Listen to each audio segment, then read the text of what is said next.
మరి ఎక్కువగా కోరికలు కలిగి ఉండడు పిల్లరా. మీరు ఆత్మ సంబంధి, శరీర సంబంధి అని ఎవరినైనా గమనించాలి, పరీక్షించాలనుకుంటే ఎవరైతే శరీర సంబంధమైన జీవితం మీద ఎక్కువగా ఆసక్తి చూపుతారో వారు దైవభక్తికి చాలా దూరముగా ఉంటారు పిల్లలు. దైవభక్తి అన్ని విషయంలో ప్రయోజనకరం అవును. అంటే ఇప్పటి జీవ విషయంలో, రాబోయే జీవ విషయంలో, రక్షణ పొందిన మనం అందరము ఇప్పటి జీవ విషయంలో మాత్రమే ప్రయోజనకరమైన జీవితము జీవించడానికి వీల్లేదు. లేదంటే రాబోయే జీవిత విషయంలో మాత్రమే మనము ప్రయోజనకరమైన జీవితము జీవించడానికి వీల్లేదు పిల్ల. ఇప్పటి జీవ విషయంలో కూడా, రాబోయే జీవ విషయంలో కూడా ప్రయోజనకరమైన స్థితిలో మన జీవితాలు ఉండాలి. యేసయ్య మనల్ని ఎన్నుకున్నారంటే ఇంకా లోకములో వర్ధిల్లాల్సిన అవసరం లేదు. లోకముతో మనము కలిసి జీవించాల్సిన అవసరం లేదు. లోకం మన మీద ఆధారపడాల్సిన అవసరం ఇలా కాదు పిల్లరా. రక్షణ పొందిన మనం అందరము లోకమునకు ఉప్పై ఉండే విధంగా మన బ్రతుకులు ఉండాలి. లోకమునకు వెలుగై ఉండే విధంగా మనం బ్రతుకులు ఉండాలి. అంటే లోక విషయంలో మనము ప్రయోజనకరమైన స్థితిలో ఉండాలి, పరలోక విషయంలో కూడా ప్రయోజనకరమైన స్థితిలో ఉండాలి. కానీ శరీరానుసారులకు ఆ పరిస్థితి ఉండదు పిల్లల. శరీరానుసారులు కొంచెము మట్టుకే ప్రయోజనకరమే, అంటే తాత్కాలికమైన అల్పకాలపు పాప భోగములపైన, సులువుగా చిక్కుల పెట్టి పాపములపైన దృష్టి కేంద్రీకరిస్తారు. కాబట్టి అల్పకాలమే వారి సంతోషం ఉంటుంది పిల్లల. పాపము చేసేవాడు నిరంతరం సంతోషంగా ఉంటాడా? ఉండలేడు పిల్లల. ఇప్పుడు దొంగతనం చేసిన డబ్బులు అయిపోయేంత వరకు సంతోషంగా ఉంటాడు. మరి వాడు సంతోషంగా ఉండాలంటే మరలా దొంగతనం చేయాలనుకుంటాడు. వ్యభిచారం చేసేవాడు ఆ చేసినంత సమయమే సంతోషంగా ఉంటాడు, తర్వాత బాధింపబడుతుంటాడు. అలానే ప్రతి విషయంలో శరీర సంబంధి తాత్కాలికమైన సుఖాల మీద ఆధారపడి ఉంటాడు పిల్ల. కానీ ఆత్మ సంబంధి దైవభక్తి చేసేవారు అన్ని విషయములో సంతోషంగా ఉండగలుగుతారు పిల్లరా. హల్లెలూయా. ప్రభునందు ప్రియులరా, ఎన్నో గాయాలను అనుభవిస్తూ, ఎన్నో శ్రమలను అనుభవిస్తూ, సొంత వాక్కు చేతనే వెలివేయబడుతూ ఉన్నటువంటి దావీదు భక్తుడు నిరంతరము దేవుని సన్నిధానంలో ఆరాధించాడు. నిత్యము దేవుణ్ణి స్తుతించాడు, మహిమపరిచాడు, ఘనపరిచాడు. దేవునికి మహిమకరంగా తన జీవితాన్ని జీవించాడు పిల్లరా. ఎంతో మంది నా శత్రువులు చురుకైన వారు బలవంతులునై ఉన్నారు అన్నాడు. నిర్హేతుకముగా నన్ను ద్వేషించేవారు అనేకులు అన్నాడు. అలా చెబుతూ ఏమంటున్నాడు? నేను ఉత్తమమైన దానిని అనుసరించుకుంటున్నందుకు వారు నాకు శత్రువులైనారు. ఉత్తమమైనది అనగా దేవుని నీతి న్యాయంలో అనుసరించడం, ఉత్తమమైనది అనగా దేవుని చిత్తానుసారమైన ప్రవర్తన కలిగి ఉండడం, మనస్సు కలిగి ఉండడం, దేవుని చిత్తానుసారమైన పనులు చేయడము ఉత్తమమైనది అనుసరించుచున్నారు. ఉత్తమమైనది అనుసరిస్తున్న కారణాన్ని బట్టి అనేక మంది శత్రువులు అవుతున్నారు. కాబట్టి ఉత్తమమైన దాన్ని విడిచిపెట్టాడా? ఇంకా దేవుణ్ణి స్తుతిస్తూ, ఇంకా దేవుణ్ణి మహిమపరిచాడు. శ్రమ నొంది ఉండుట నాకు మేలాయనన్నాడు. హల్లెలూయా. అనేకులు నన్ను శ్రమపరుస్తున్నారు, అది నాకు మేలుగానే ఉన్నది అన్నాడు. ప్రభునందు ప్రియమైన దేవుని బిడ్డల, రక్షణ పొందిన మనందరి జీవితాలు అక్షయమైన వాటి మీద దృష్టి కేంద్రీకరించాలి. క్షయమైపోయే వాటి మీద మన దృష్టిని కేంద్రీకరించద్దు ప్రియులారా. అందుకే మీరు ఎలా జీవించాలంటే, మీరు దయచేసి కొలస్సీ పత్రికలో చెబుతాడు అపోస్తలుడైన పౌలు భక్తుడు.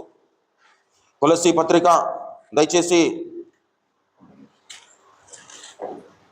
3వ అధ్యాయము దయచేసి మొదటి వచనం చూడండి. మీరు క్రీస్తుతో కూడా లేపబడిన వారైతే పైనున్న వాటినే వెదుకుడి, అక్కడ క్రీస్తు దేవుని కుడిపార్శ్వమున కూర్చుండి ఉన్నాడు. పైనున్న వాటి మీదనే కానీ భూ సంబంధమైన వాటి మీద మనసు పెట్టకుడి. ఏలయనగా మృతి పొందితిరి, మీ జీవము క్రీస్తుతో కూడా దేవుని యందు దాచబడి ఉన్నది. రక్షణ పొందిన వారందరితో పౌలు భక్తుడు ఏం మాట్లాడుతున్నాడంటే, మీరు మృతి పొందితిరి అని చెబుతా ఉన్నాడు. ఏ విషయములో అంటే మీ శరీర విషయములో మృతి పొందితిరి. మీరు భౌతికంగా ఎలా జీవిస్తున్నారు మళ్ళా అంటే పౌలు భక్తుడు దానికి చెబుతాడు. గలతీ పత్రిక 2వ అధ్యాయములో మనం చూసినట్లయితే, నేను క్రీస్తుతో కూడా సిలువ వేయబడి ఉన్నాను అంటాడు. అంటే సిలువకు అప్పగింపబడాలి. మృతి పొందడం అనగా ప్రభునందు ప్రియులారా, సిలువకు అప్పగించుకున్నాలి మనల్ని మనం. మీరు మృతి పొందితిరి, మీరు పైనున్న వాటి మీదనే మీరు దృష్టి కేంద్రీకరించండి. ఎందుకు కేంద్రీకరించాలంటే మీరు మృతి పొందారు.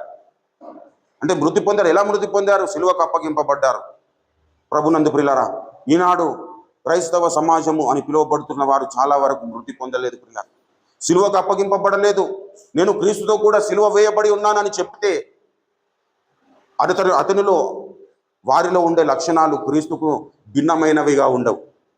క్రీస్తుకు భిన్నమైనవిగా ఉండవు, క్రీస్తుతో ఏకీభవిస్తాయి. ప్రతి ఆలోచన విధానము కానీ, ప్రతి ప్రవర్తన విధానము కానీ, ప్రేమ చూపే విధానము కానీ, నడుచుకునే విధానము కానీ, ఆలోచించే విధానము కానీ, పని చేసే విధానము కానీ దేవునితో ఏకీభవిస్తుంది ప్రియులారా.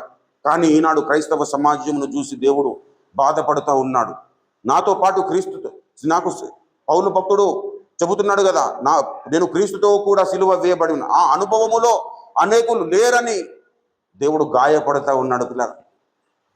నేను క్రీస్తుతో కూడా సిలువ వేయబడినాను అని చెప్పిన పౌలు భక్తుడు అంతకుముందున్న తన జీవితము ఎలాంటిది అంటే సంఘమును హింసించడానికి తిరిగాడు, సంఘమును మరి బాధింపడానికి తిరిగాడు. పూర్వము నేను దూషకుడను, హింసకుడను, హానికరుడనని చెప్పుకున్న పౌలు భక్తుడు ఆ తర్వాత నేను క్రీస్తుతో కూడా సిలువ వేయబడినా అని చెప్తున్నాడు. ఏం జరిగింది? దమస్కు మార్గములో ప్రయాణం చేస్తున్నప్పుడు ఆకాశము నుండి ఒక దర్శనము కలిగింది. ఆ దర్శనమునకు పౌలు భక్తుడు విధేయుడైపోయాడు. ఈనాడు రక్షణ పొందిన ప్రతి వ్యక్తి క్రీస్తుకు విధేయులు కాలేకపోతున్నారు. యూదులు మరి యేసయ్యను ఏ విధంగానైతే సిలువ వేయండి, సిలువ వేయండి, సిలువ వేయండి అని కేకలు వేశారో, తనలో ఉంటున్న అంతరంగ స్వభావంను సిలువ వేసుకోవడానికి అపోస్తులైన పౌలు భక్తుడు నిరంతరము పోరాటం చేశాడు. మనం రీసెంట్గా దేవుని గండ్రగొడ్డలనే బుక్లో మనం ఫస్ట్ లెసన్లో చదివాం. వానిని సిలువ వేయండి అనే చాప్టర్లో చెబుతాడు అపోస్తులుడు అద్దంకి రంజితోబిరాయ్ గారు. ప్రభునందు ప్రియులారా, సిలువ వేయబడిన వాని వలె మనము బ్రతకాలి ప్రియులారా. మనము సిలువ వేయబడలేము అనుకోండి, మనలో అహం అనేది బయటకు బయలు వెళుతుంది ప్రియులారా. అహం అనే వ్యక్తి, అహము కలిగిన వ్యక్తి ఎప్పుడు కూడా సంపూర్ణుడు కాలేడు. మనము సంపూర్ణ సిద్ధి పొందాలి అంటే అపోస్తులైన పౌలు భక్తుడిని అన్ని విషయములో అనుసరించాలి ప్రియులారా. మనల్ని మనము సిలువ వేయబడినట్లుగా జీవించాలి. నేను క్రీస్తుతో కూడా సిలువ వేయబడ్డాను. మరి ఇప్పుడు ఎవరైనా జీవిస్తున్నారు? పౌలన్నా నువ్వు మరి శ్వాస తీసుకుంటున్నావు అంటే నాలో ఉన్నటువంటి యేసుక్రీస్తు ప్రభు వారు జీవిస్తున్నారంటారు. ప్రభునందు ప్రియులారా, యేసయ్యను మనలో జీవిస్తే అపోస్తులైన పౌలు భక్తుడు చెప్పారు, క్రీస్తులోనికి బాప్తిస్మము పొందిన మీరందరూ క్రీస్తును ధరించుకొని ఉన్నారు. క్రీస్తును ధరించుకోవడము, క్రీస్తు మనలో జీవిస్తే, క్రీస్తును ధరించుకొని ఉంటే మన ఆలోచన విధానము వేరే రకంగా ఉంటుంది పిల్లలు. మనము అక్షయమైన వాటి మీదనే, అక్షయ అలంకారముల మీదనే మన దృష్టి కేంద్రీకరిస్తాం. శరీర సంబంధులముగా మనము బ్రతకము పిల్లలు. శరీర సంబంధులముగా మనము బ్రతుకుతున్నాము అంటే ఆత్మ విషయములో, దైవ భక్తి విషయంలో మనము ఆమడ దూరంలో మన జీవితాలు ఉన్నాయని మనము గ్రహించాలి. రక్షణ పొందిన మనమందరము క్రీస్తును పోలి నడుచుకోవాలి.